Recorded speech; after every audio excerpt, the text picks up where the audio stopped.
Good evening. आज 7 जनवरी को 7 तारीख को आपके बीच में आने का एक निश्चित पर्पस है और वो निश्चित पर्पस एक नकारात्मक पृष्ठभूमि में आपको क्या करने चाहिए, अपनी ऊर्जा को, अपने उत्साह को, अपनी इंटेंसिटी को कैसे मेंटेन रखना चाहिए, इस उद्देश्य के लिए आज आपके बीच में मैं आया हूं। नकारात्मक पृष्ठभूमि हमने इसलिए कहा कि आज अभी दिल्ली में एक सप्ताह के अंदर में बड़े तेजी से कोरोना का विस्तार हुआ है। करीब 17% का ग्रोथ इसमें रह रहा है। मैंने पता चला कि एक सप्ताह के अंदर में मल्टीपल टाइम्स 4 से 5 गुना 17,000 केसेस दिल्ली में हैं। और फ्राइडे सैटरडे को दिल्ली में, सैटरडे संडे को दिल्ली में कर्फ्यू लगा हुआ है। क्लासेज वगैरह हम लोग नहीं चला पाएंगे, ऑनलाइन ऑफलाइन कुछ भी क्लास नहीं चल पाएगा। तो इसमें जाएंगे तो इस पृष्ठभूमि में ये जो एक निगेटिविटी का है, इसमें जो बीपीएससी की तैयारी कर रहे हैं उनको क्या स्ट्रैटेजी बना के चलना चाहिए। जैसे हम लोग हैं तो मान लो हम लोगों को पढ़ाना है और तो हम अपना सिलेबस पूरा करेंगे, हम पढ़ाते रहेंगे। लेकिन आप जो अब जैसे मान लीजिए हमें कल नहीं पढ़ाना है, सैटरडे संडे को नहीं पढ़ाना है, तो स्वाभाविक रूप से हम न्यूज़पेपर, ढेर सारा न्यूज़पेपर पढ़ लेंगे जो पेंडिंग पड़ा हुआ है। कई सारे ट्विटर पे जाके मैसेजेस हैं उसको पढ़ लेंगे, ठीक है। कुछ यूट्यूब पे बहुत सारे जो वीडियोज हैं उसको देख लेंगे, और भी कई कई तरह की चीज़ें हैं, हम उसको पढ़ लेंगे, हम अपने आप को इंगेज रखेंगे। लेकिन आप एक बीपीएससी के तैयारी करने वाले एस्पिरेंट्स के रूप में आप कहीं ऐसा तो नहीं है कि ये छुट्टी को छुट्टी के रूप में मनाने लगे। क्या आपके पास ये विकल्प है कि छुट्टी को छुट्टी के रूप में मनाएं? आप इसको लीजर टाइम के रूप में यूज कर लें। तो मैं इसलिए आपके बीच में आया कि आपको ऐसा नहीं करना चाहिए। ये जो कोरोना पेंडेमिक है, तो इस कोरोना पेंडेमिक ये लहर, तीसरा लहर चल रहा है ये। और जैसा कि सूचना है कि इस तीसरे लहर में जो कैजुअलिटीज हैं, हॉस्पिटलाइजेशन है, वो बहुत कम होगा। इसके पीछे सबसे बड़ा रीजन ये होगा कि सेकंड वेव जैसा आया था, जिस तरह से चारों तरफ भगदड़ मच गया था, पटना से लेकर के दिल्ली से लेकर के सब जगह, ऐसा सेकंड वेव में नहीं हो रहा है और नहीं होगा भी। क्योंकि हमारे भी जानने वाले जितने लोग हैं जिनको किसी को अभी तक ऑलरेडी जो पॉजिटिव हो चुके हैं, वो बड़े 2-3 दिन के बाद वो ठीक हो जा रहे हैं, सब लोग रिकवर कर जा रहे हैं। फीवर और जुकाम और खांसी के बाद लोग रिकवर कर जा रहे हैं। तो इसका पीछे सबसे बड़ा रीजन है कि मोस्ट ऑफ द जो पीपल, करीब 150 करोड़ लोगों को 150 करोड़ वैक्सीन लग चुका है, और उसमें भारी जनसंख्या ऐसी है जिसको कि डबल वैक्सीन लग चुका है। और मेरा खुद का एक्सपीरियंस है कि सेकेंड वेव में जब 45+ के लिए वैक्सीन स्टार्ट किया गया था, तो हमने सबसे पहले दिन ही जाकर के, हम लोग हस्बैंड वाइफ जाकर के वैक्सीन लगवा लिए थे। और जब हमें कोरोना हुआ था 30 अप्रैल के आसपास में, तो हम लोग उसके बाद 7-8 दिन, अगर हमें पूरा विश्वास है कि अगर हमें वैक्सीन, हम एक डोज भी वैक्सीन नहीं लिए होते, तो कम से कम मेरा मामला, चूंकि मेरा सिटी वैल्यू 16 था, सिर्फ 16 था, मेरा मामला बिल्कुल सीरियस, माने सीरियसली हम कोरोना से अफेक्टेड थे। अगर किसी का सिटी वैल्यू 29 है, 25 है, तो वो थोड़े से माने कंफर्टेबल हैं बहुत ज़्यादा सीरियस होने के बाद। लेकिन हमारा सिटी वैल्यू 16 था। अगर तो अभी की स्थिति की अगर बात करूं तो निश्चित रूप से बहुत राहत की बात है कि देश में मेजॉरिटी ऑफ लोगों को वैक्सीन लग चुका है। और वैक्सीन लग जाने के कारण क्या हुआ, या सेकेंड वेव फर्स्ट वेव में लोगों को कोरोना हो गया, उससे भी हर्ड इम्यूनिटी डेवलप हो चुकी है। लोगों ने थोड़ी सा, और प्लस लोगों पहले की तुलना में थोड़े सावधान भी हैं, तो कैजुअलिटीज कम हो रही है। तो ये सब निगेटिव, ये सारी बातों को, ठीक है, आप अपने दिमाग में जरूर रख सकते हैं। लेकिन विद्यार्थी के रूप में आपको वैक्सीन जरूर, अभी भी वैक्सीन नहीं लगवाए हैं, वैक्सीन लगवा लीजिए, बहुत बहुत ज़्यादा हेल्प करेगा वो। प्लस दूसरा कि अगर वैक्सीन लगा हुआ है, कोरोना हो भी गया था, तब भी सब मिला जुला कर इस निगेटिविटी में इन्वॉल्व मत होइए। मेरा सुझाव यही है कि कोरोना से जुड़े हुए न्यूज़ से दूर रहिए, सावधानी बरतिए, मास्क लगाइए, डिस्टेंसिंग, बहुत ज़्यादा अननेसेसरी लोगों से, नए लोगों से मुलाकात मत करिए, ऐसे किसी रिलेटिव से मुलाकात मत करिए जो कहीं से लंबी यात्रा करके आए हों, ट्रेन से, हवाई जहाज से कहीं से यात्रा करके आए हों। किसी बड़े फंक्शन का भाग मत बनिए, ठीक है, उसमें पता नहीं कौन कौन कोरोना पॉजिटिव है और वो आकर के स्प्रेड करके चले जाएंगे। तो इसलिए थोड़ी सावधानी बरतने की जरूरत है, और सावधानी बरत करके आपका जो मिशन है उस मिशन में लगे रहने की बात है। हमने बताया कि अभी के टाइम पे जाएंगे तो जो बीपीएससी की तैयारी करने वाले लोग हैं उसमें 3 एग्जाम के चैलेंजेस उनके पास हैं। एक बीपीएससी 66 वाले लोग हैं, उनको अभी जब तक रिजल्ट नहीं आता है तब तक अपने ऑप्शनल और जो ग्रेजुएशन के सब्जेक्ट हैं उसका फैक्चुअल लेवल पे माने इस प्रकार तैयारी उसका कर लें जैसा कि बीपीएससी 67 का पीटी देना हो।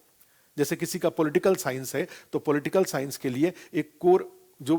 बीपीएससी 66 इंटरव्यू की बात कर रहा हूं, बीपीएससी 66 इंटरव्यू देने जा रहे हैं और आपका ऑप्शनल पॉलिटिकल साइंस है या ग्रेजुएशन में सब्जेक्ट पॉलिटिकल साइंस है या हिस्ट्री है या एलएसडब्ल्यू है या जो भी है, तो आप इसका एकदम फैक्चुअल लेवल पे, फैक्ट के लेवल पर,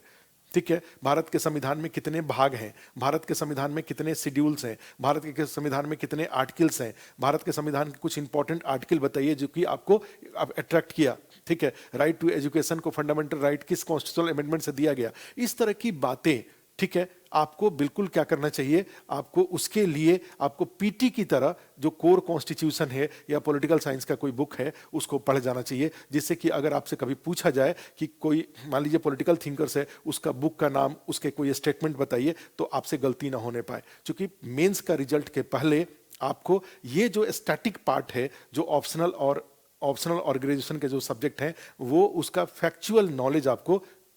बिल्कुल अपडेट कर लेना चाहिए, आपको याद कर लेना चाहिए, जिससे कि इंटरव्यू का रिजल्ट, मेंस का रिजल्ट आने के बाद आपको ये 2 सेक्शन पे ध्यान देने की जरूरत ना पड़े। एक तीसरा सेक्शन आपके लिए है, वो है कि हॉबी, वहां पे विशेष रुचि आपसे पूछेंगे। अब इस रुचि में जाते हैं तो अभी ही, जैसे मान लो आज ही एक आए थे मिलने के लिए, तो उनका कोई रुचि अभी, अब बताओ जब मेंस का रिजल्ट आ जाएगा, आप इंटरव्यू के लिए क्वालिफाई कर जाएंगे, तब जाकर के आप रुचि डिसाइड करेंगे, तो फिर तो हौच-पौच, फिर तो वो जनरलाइज प्रिपरेशन हो जाएगा ना। अभी आपके पास टाइम है, करीब 1.5 महीने का टाइम आपके पास है, मार्च फर्स्ट वीक में सुन रहे हैं कि रिजल्ट आएगा, तो अगर आपके पास जो अभी टाइम मिलता है, मिल रहा है समय करीब 50 डेज का, तो इसमें अभी ही क्यों नहीं अपना हॉबी, जैसे मुझसे कोई पूछे कि मेरा हॉबी क्या है, तो मैंने ये पाया है कि मुझे घूमना बहुत अच्छा लगता है, मुझे ट्रैवल करना बहुत अच्छा लगता है, और भगवान की दया से हमने खूब ट्रैवल भी किया है। कोचिंग में पढ़ाने के क्रम में ही जोधपुर, जयपुर, श्रीगंगानगर और पता नहीं रास्ता उदयपुर कहाँ कहाँ गया, फिर वहाँ से लेकर के रांची तक, पटना से, बिहार में पटना में गए, इलाहाबाद, ये सब मैंने पूरा, हमने जीवन में एक बचपन में एक सपना, ट्रेन में किसी को जाते हुए देखते थे तो बड़ा अच्छा लगता था कि काश हम भी इस शाम को ट्रेन जा रही है, उसमें कोई बैठ के खिड़की पर बैठ के कितना अच्छा उसको लग रहा होगा। और उसके बाद हमने जो यात्राएं करी, कि अभी आज ही एक बड़े सीनियर टीचर हैं, उनके साथ बैठे हुए थे, तो ऐसे ही लीजर टाइम में कुछ बातचीत कर रहे थे तो हो रहा था, तो मैंने देखा कि अंडमान, पोर्ट ब्लेयर से लेकर के और अगाती आइलैंड, लक्षद्वीप से लेकर के देश के जो मोस्टली जो एयरपोर्ट है, वो सारा एयरपोर्ट पर मैं घूम चुका हूँ। तो मुझे घूमना अच्छा लगता है। तो आप भी अपने लिए एक हॉबी के रूप में आप चाहें तो आराम से जो भी आपको अच्छा लगता है, आपको क्रिकेट देखना अच्छा लगता है, आपको गाना गाना अच्छा लगता है, आपको खाना खाना अच्छा लगता है, ठीक है, आपको खाना बनाना अच्छा लगता है, आपको गार्डनिंग अच्छा लगता है, आपको जो भी इस तरह के कोई हॉबी है, ठीक है, तो आप उसको डिफाइन करिए, पहचानिए, और उससे जुड़े हुए जितने भी प्रिपरेशन हो सकते हैं आप उसको कर लीजिए। तो ये 3 एरिया कम से कम रिजल्ट आने के पहले, ये 3 जो टॉपिक है उसको कंप्लीट कर लीजिए, बाकी रिजल्ट आने के बाद हम लोग कर लेंगे उसको, ठीक है। अब जो सेकंड कैटेगरी के लोग हैं, बीपीएससी 67 का अगर कोरोना का यही हाल रहा तो हो सकता है कि अप्रैल में भी एग्जाम ना हो, ठीक है। तो अप्रैल में अगर एग्जाम नहीं होता है तो आप तो कई जो अभी फिर वही शाम को 2 लोग मिलने आए थे तो उनका था कि सर वो इंटेंसिटी ब्रेक हो रही है, तो इंटेंसिटी ब्रेक करने की जरूरत नहीं है, 6-7 घंटे की पढ़ाई से काम नहीं चलेगा। अगर एग्जाम बीपीएससी 67 का एग्जाम माने गोल्डन अपॉर्चुनिटी है, इतना अच्छा वैकेंसी नहीं हो सकता है, 800 के आसपास वैकेंसी, एसडीएम, डीएसपी सब कुछ है इसमें, तो ऐसी स्थिति में आपको ये जो गोल्डन अपॉर्चुनिटी है इसको जाया होने देने की जरूरत नहीं है। अगर इंटेंसिटी थोड़ी लग रही है, कब हो रही है, या एग्जाम का डेट बढ़ रहा है, तो अब इसके साथ मेंस का प्रिपरेशन को अपने साथ जोड़ लीजिए, पीटी के साथ साथ मेंस को जोड़ लीजिए, पीटी की इंटेंसिटी को बढ़ा लीजिए 6-7 घंटे, क्लास नोट्स, प्रिंटेड नोट्स और एनसीईआरटी, ये 3 को, और साथ में अगर मेंस जोड़ लेते हैं तो उसका फायदा ये हो जाएगा, जैसे जीएस का पेपर 1 पेपर 2 को अगर जोड़ लेते हैं तो उसका फायदा ये हो जाता है कि एक यहां से एक सब्जेक्टिव एक्सपीरियंस होता है, सब्जेक्टिव नॉलेज होता है, और उस नॉलेज से पीटी और स्ट्रेंथेंड होगा, पीटी को और बल मिलेगा। और दूसरा एक फायदा और हो जाएगा कि पीटी के एग्जाम के बाद अगर आपके पास मेंस के, जीएस के 6 कॉपी रेडी रहेंगे, बने हुए रहेंगे, हिस्ट्री का, डेटा इंटरप्रेशन का, करंट अफेयर्स का, पॉलिटी का, इकोनॉमी का, इंडियन ज्योग्राफी का और साइंस टेक्नोलॉजी का, ये 6 अगर बुकलेट आपके पास रेडी रहेगा तो 7 हुआ, ये 4 सेकंड पेपर का और 3 इधर का, करंट अफेयर्स को छोड़ भी सकते हैं, तो 6 कॉपी अगर रेडी रहता है तो आप उसमें फायदा ये होगा कि फिर आप रिवीजन करेंगे, और रिवीजन करके टेस्ट वाला जो बात होता है, आंसर लिखना जो आप बोलते हैं, वो आंसर लिखना, और पीटी का एग्जाम देने के बाद 5 महीने का टाइम मिलेगा, तो उस 5 महीने में रिवीजन करना और टेस्ट देना, तो 100% सिलेक्शन के चांसेस बनते हैं अगर इंटेंसिटी और उत्साह के साथ पढ़ाई करते हैं तो ऐसी स्थिति में जो 67th वाले लोग हैं उनको अब जैसे कैजुअल थोड़े से एग्जाम का डेट अनिश्चित हो रहा है, तो ऐसी स्थिति में पीटी के इंटेंसिटी को 6-7 घंटे तक समेट करके मेंस पर आ जाइए। रह गई बात ऑप्शनल की, तो एक ऑप्शनल है, तो उस एक ऑप्शनल के लिए आप चाहें तो निश्चित रूप से आप उसके लिए कोई बुक्स वगैरह खरीद लीजिए, टेक्स्ट बुक वगैरह कोई खरीद लीजिए, और जो सेल्फ स्टडी जो वहाँ हो सकता है वो सेल्फ स्टडी वहाँ पे कर लीजिए, जिससे कि पीटी के एग्जाम के बाद आपको ऑप्शनल का जब आपको पता रहे कि ऑप्शनल में आपकी क्या कमी है, उस कमी को कैसे आपको एग्जाम के बाद दूर करना है। ठीक है, तो ये 68th वाले लोग हैं, उनको अपना जो शेड्यूल है अभी के टाइम पे मेंस और साथ में पीटी को थोड़ा बहुत देखते रहें, और साथ में जब जैसे ही नोटिफिकेशन आएगा तो फिर पीटी के साथ मेंस को थोड़ा बहुत देखते रहेंगे, और जब एग्जाम नज़दीक आएगा तो केवल पीटी पर, और फिर एग्जाम के बाद फिर मेंस का, चूंकि उनके पास नोट्स मेंस का पहले से रहेगा, तो उसका रिवीजन और फिर टेस्ट दे करके 68th में क्वालिफाई करने की वो कोशिश करेंगे वो। ठीक है, तो ये स्ट्रेटजी 67th वाले लोग अब यहाँ पर जरूर एक काम कर सकते हैं कि पीटी का आपके पास खाली टाइम नहीं होना चाहिए। 12-13 घंटे की पढ़ाई अगर कमरे पे नहीं कर पा रहे, इसका मतलब है कि सफल होने के लिए उत्साह में कमी है, और सफल होने में के लिए उत्साह में अगर कमी होगी तो फिर तो स्वाभाविक रूप से एसडीएम डीएसपी, चूंकि बीपीएससी एक ऐसा मिशन है, मेरा मानना है कि आप प्रयास करेंगे तो जरूर सफल होंगे। प्रयास के उत्साह में या इंटेंसिटी में कमी नहीं होनी चाहिए। अब पता चला कि आराम से किसी के साथ गप करने के लिए बैठे तो 3-4 घंटा बीत गया, कभी यहाँ गए, कभी वहाँ गए, कभी उस रिश्तेदार, इसका मतलब है कि सफलता के लिए उत्साह कम है। ठीक है, 4-5 महीने का टाइम है, इस 4-5 महीने के टाइम में कोरोना के इस निगेटिविटी में आप कमरे में बैठ करके अपनी पढ़ाई की इंटेंसिटी को बनाए रखिए, उत्साह को बनाए रखिए, जिससे कि चूंकि एसडीएम डीएसपी बीडीओ सीओ का पोस्ट इतना आसान पोस्ट नहीं है, और आपके उत्साह और इंटेंसिटी से ये पद आपको मिल जाएगा। जब इस मिल जाएगा और थोड़े दिन के अंदर ही मिल जाएगा, तो फिर उस उत्साह और उस इंटेंसिटी को कम करने की क्या आवश्यकता है।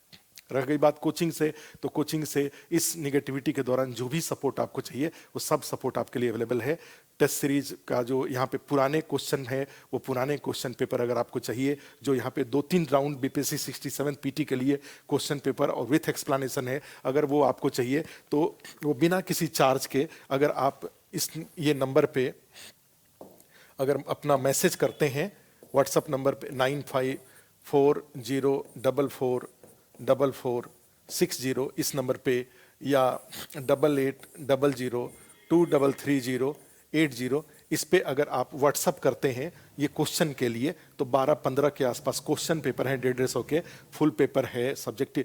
सेक्शन वाइज पेपर है, एक्सप्लेनेशन के साथ है। तो वो क्वेश्चन पेपर आपको एक व्हाट्सअप ग्रुप बना करके उसमें सारे क्वेश्चन पेपर विथ एक्सप्लेनेशन जोड़ दिया जाएगा। या फिर इस पे नहीं करना चाहते हैं तो सबसे अच्छा है कि व्हाट्सअप करने के बदले आस्था आईएएस का टेलीग्राम चैनल है, ठीक है, उस टेलीग्राम चैनल पे जाकर के जुड़ जाइए, तो सारे पेपर को वहां पर दोबारा एक बार शेयर, पहले से शेयर किया हुआ है, दोबारा उस पर सारा क्लास नोट्स बीपीएससी 67 का क्लास नोट्स भी उस पर शेयर किया हुआ है। ठीक है, हिंदी मीडियम इंग्लिश मीडियम सब में, तो आप वहां से ले सकते हैं। या फिर अगर मान लीजिए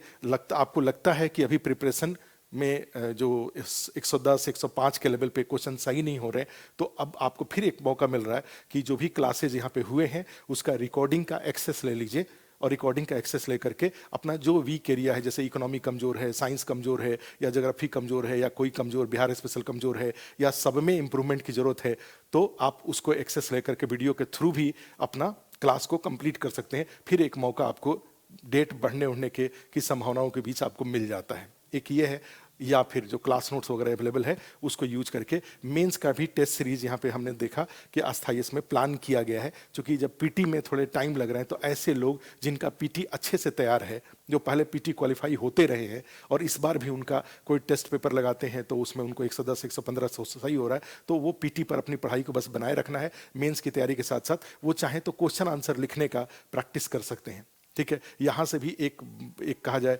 प्रिपरेशन का एक लेवल बन जाता है। जैसे बीपीएससी के लिए है, अभी भी हमने एक आरटीआई से कॉपी आया था तो देखा कि भाई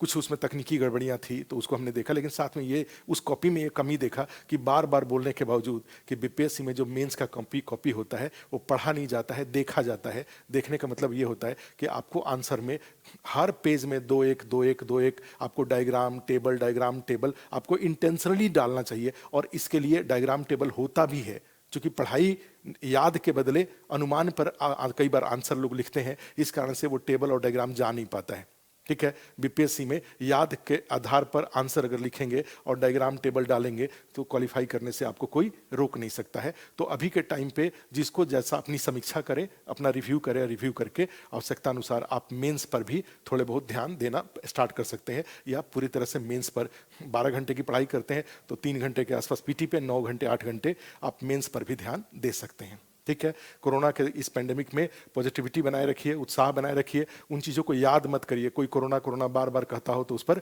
उसको बंद चुप करा दीजिए, छोड़ दीजिए। जो होना है, कोरोना चालीसा गाने से अच्छा है कि हनुमान चालीसा गाएं तो ज़्यादा उससे फायदा होगा, दिमाग को शांति भी मिलेगा, भय भी दूर होंगे, सब चीज़ें होंगी। तो कोरोना चालीसा के पीछे मत जाइए, कोरोना चालीसा का में भागीदार मत बनिए। अपनी पढ़ाई को कूल होकर के, अपने को सुरक्षित रखते हुए ये BPSC 66 interview, BPSC 67 PT mains और बीपीएससी 68 मेंस पीटी की अच्छे से तैयारी करिए। आज के लिए इतना ही। फिर कोई दिक्कत हो तो आप इस सारे नंबर पे कॉल करिए, कॉल करके जो भी परेशानी हो आप इस पे, मिथिलेश जी हैं, आपको सब सुझाव देंगे। आपको इस पे जो भी गाइडेंस चाहिए वो मिलेगा। मेरे तरफ से भी जो भी ज़रूरतें होंगी वो मैं अवेलेबल कराऊंगा, पूरा करूंगा। ठीक है, आज के लिए इतना ही। Thank you.